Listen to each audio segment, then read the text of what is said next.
यह तो सबको पता है कि श्री गुरु अर्जुन देव जी को चंदू और जहांगीर द्वारा क्रूर यातनाएं देकर 1606 ईस्वी शहीद किया गया था। पर गुरु जी को शहीद करने के मुख्य कारण क्या थे? कौन थे वो लोग जिनके कारण गुरु अर्जुन देव जी को गर्म तवी पर बिठाकर शहीद किया गया, उन्हें क्रूर यातनाएं दी गईं? गुरु जी की शहीदी के मुख्य कारण जानने के लिए वीडियो को अंत तक जरूर देखें।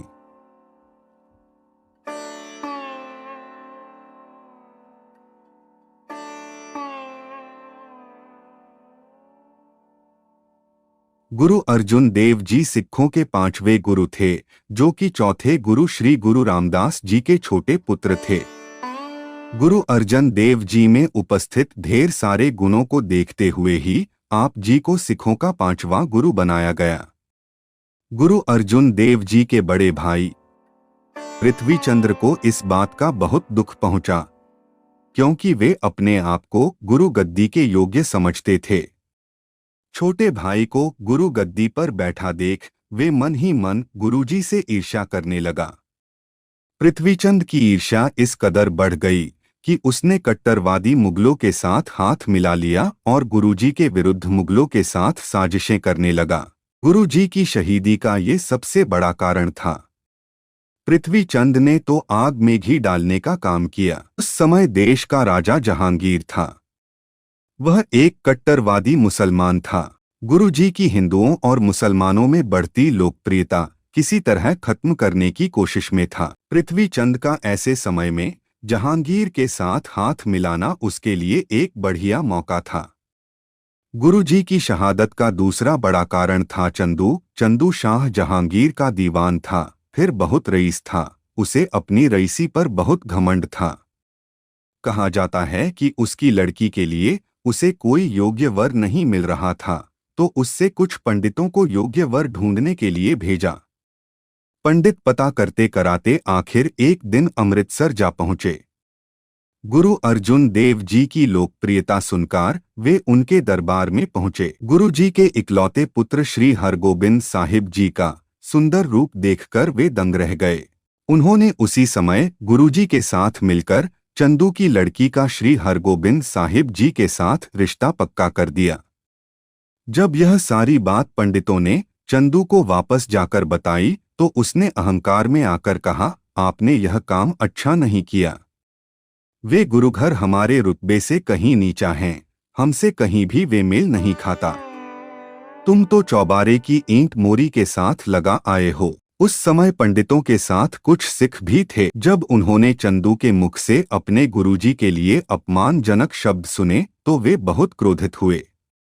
उनमें से एक सिख ने अमृतसर आकर गुरु अर्जुन देव जी से विनम्रतापूर्वक कहा, गुरुजी चंदू अपने आप को चौबारा और गुरु घर को मोरी बताता है, इसलिए आपसे निवेदन है कि आप यह रिश्ता स्वीकार ना करें। गुरुजी ने भाई गुरदास जी, बाबा बुड्ढा जी और अन्य सिखों को बुलाकर ये सारी बात बताई। सभी ने एक ही आवाज में कहा कि अहंकारी चंदू के साथ आपको रिश्ता नहीं जोड़ना चाहिए। अगले दिन जब चंदू के भेजे हुए पंडित शगुन लेकर गुरुजी के पास आए तो गुरुजी ने शगुन लेने से साफ इनकार करते हुए कहा, हमें ये रिश्ता पसंद नहीं है, क्योंकि चंदू ने गुरुघर का अपमान किया है। पंडितों ने वापस जाकर जब चंदू को यह सारी बात बताई तो चंदू बहुत शर्मसार हो गया।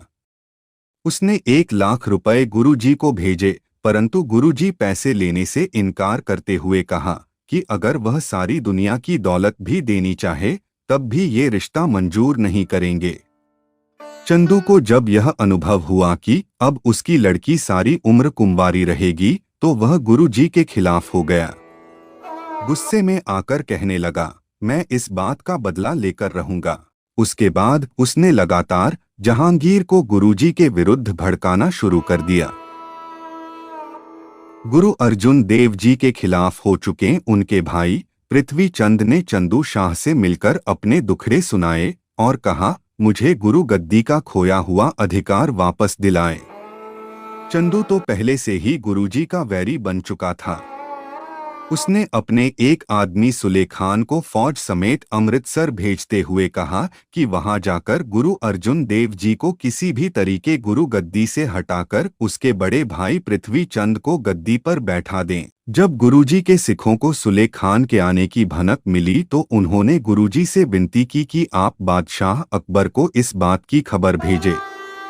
पर गुरुजी ने धैर्य बंधाते हुए कहा, हमें केवल वाहे गुरु पर भरोसा करना चाहिए और उसकी रजा में रहना चाहिए। जब सुले खान अपने फौज के साथ लाहौर से चढ़ाई करके गुरुजी के पास आ रहा था तो रास्ते में एक रात वह पृथ्वी चंद के घर रुका। अगले दिन पृथ्वी चंद उसे अपने ईंटों का भट्ठा दिखाने के लिए ले गया। कहा जाता है कि सुले खान बड़ा घमंडी व्यक्ति था। उसके पास एक सबसे बढ़िया नस्ल का घोड़ा था जिस पर उसे बहुत घमंड था। जैसे ही उसका घोड़ा सुलगते भट्टे के पास खड़ा हुआ तो एक पंछी के उड़ने के कारण घोड़ा इतनी बुरी तरीके से डर गया कि वे सुले खान समेत छलांग मारकर जलते भट्टे में जा गिरा। देखते ही देखते सुले खान घोड़े समेत जलकर राख हो गया। पृथ्वीचंद की यह कोशिश भी नाकामयाब रही और सुले खान की सारी फौज वापस लाहौर चली गई। जाते जाते फौजों के एक कमांडर ने पृथ्वी चंद को सुले खान की मौत का जिम्मेदार ठहराते हुए कहा, तुम्हें इस नुकसान की भरपाई करनी पड़ेगी। जब पृथ्वी चंद को पता चला कि अब तो मुगल हुकूमत भी उसके खिलाफ हो चुकी है, तब वे चुप करके बैठ गया और दोबारा कोई गुरुजी के खिलाफ शरारत करने की हिम्मत भी ना जुटा पाया। ढेरों चालें चलकर भी जब चंदू की एक ना चली तो उसने जहांगीर को गुरुजी के खिलाफ भड़काना शुरू कर दिया। परंतु जहांगीर तो बादशाह बनने से पहले से ही सिख गुरुओं के खिलाफ था। वे तो गुरु नानक जी के प्रचार को रोकने का मन बना चुका था, क्योंकि 4-5 पीढ़ियों से लगातार हिंदू और मुस्लिम सिख गुरुओं के संगत में जाकर उनके शिष्य बनते चले जा रहे थे। और दूसरी तरफ जहांगीर के पिता अकबर सिख गुरुओं का बहुत सम्मान किया करते थे, परंतु जहांगीर को यह बात रास न आई। जहांगीर ने अपनी ऑटोबायोग्राफी में भी लिखा है, कई बार मैंने सोचा है कि ये झूठ की दुकान जो 4-5 पीढ़ियों से चल रही है बंद कर दूं, क्योंकि इस दुकान पर भोले भाले हिंदुओं की जगह अब मुसलमान भी जाने लगे हैं। सबसे बड़ी तकलीफ जहांगीर को तब हुई जब पंजाब में मुसलमान धर्म फैलाने का काम साईं मियां मीर जी को सौंपा गया था। धर्म का प्रचार करने की बजाय मियां मीर जी गुरु अर्जन देव जी को ही अपना गुरु मान बैठे और कुरान शरीफ पढ़ने के स्थान पर सुखमनी साहिब का पाठ करना आरंभ कर दिया। इन बातों को देखकर जहांगीर को लगा कहीं गुरु अर्जुन देव जी हमारी राजसत्ता के लिए कोई खतरा न बन जाएं। इस प्रकार जहांगीर चंदू वाली घटना के पहले से ही गुरुजी को शहीद करने का मन बना चुका था। वह तो केवल बहाना ढूंढ रहा था। तब ये बहाना उसे अपने पुत्र खुसरो की बगावत करने से मिल गया। कहा जाता है कि खुसरो एक अच्छा इंसान था, उसमें अपने दादा बादशाह अकबर के गुण थे। वे गुरु अर्जुन देव जी को अपना गुरु अपना मुर्शिद मानता था। दूसरा, उसको अपने पिता के कट्टरवादी नीतियां बिल्कुल पसंद नहीं थी, इसलिए जहांगीर ने खुसरो को बगावत करने के दोष में जेल में बंद कर दिया था। किसी तरीके खुसरो कैद से भागकर अपनी जान बचाता हुआ जब काबुल की ओर जा रहा था तो रास्ते में वह तरन तारण रुका। वहां वे गुरु अर्जुन देव जी से मिला और उसने लंगर प्रसाद भी ग्रहण किया। इस तरह बागी खुसरो को उसके पिता के दुश्मन के साथ मिलना गुरु अर्जुन देव जी को शहीद करने के लिए जहांगीर को एक अच्छा बहाना मिल गया। लाहौर का हाकम मुर्तजा खान तो पहले ही गुरुजी के खिलाफ जहांगीर को खबरें भेज चुका था। उसने एक पत्र में जहांगीर को यह भी लिखा कि गुरु अर्जुन देव जी ने तुम्हारे पुत्र को आशीर्वाद दिया था और उसके माथे तिलक भी लगाया था। इस बात से नाराज होकर 28 अप्रैल 1606 ईस्वी को जहांगीर ने गुरु अर्जुन देव जी को लाहौर बुलाया। गुरु जी को जहांगीर के दरबार में पेश किया गया। जहांगीर ने गुरुजी के आगे 3 शर्तें रखीं और कहा कि यदि आप हमारी शर्तें स्वीकार कर लेंगे तो हम आपको रिहा कर देंगे, नहीं तो मजबूरन आपको शहीद करना पड़ेगा। जहांगीर ने गुरुजी से पहली शर्त रखी कि आपने आदि श्री गुरु ग्रंथ साहिब की जो रचना की है, हमारी मर्जी के कुछ शब्द उसमें दर्ज करें। ऐसा करने से गुरुजी ने साफ इनकार करते हुए कहा, ये हमारी बानी नहीं है, ये धुर की बानी है। ये ब्रह्मा ज्ञान है, इसमें किसी इंसान की मर्जी के शब्द दर्ज नहीं किए जा सकते। जहांगीर ने तब गुरुजी के सामने दूसरी शर्त रखी, दीवान चंदू हमारा बहुत वफादार है, इसलिए इसकी लड़की का रिश्ता अपने बेटे के साथ पक्का करें। गुरुजी ने कहा, चंदू की लड़की से हमारा कोई वैर नहीं, चंदू की लड़की भी हमारी ही बेटी है, इसमें कोई दोष नहीं, परंतु चंदू के अहंकार के कारण यह रिश्ता नहीं जोड़ा जा सकता। इस प्रकार गुरुजी ने यह शर्त भी नहीं मानी। तब जहांगीर ने गुरुजी को तीसरी शर्त सुनाई, आप तो तरन तारण और भी कई गुरु घर का निर्माण कर रहे हैं, तो आपको हर साल 2 लाख टैक्स अदा करना होगा।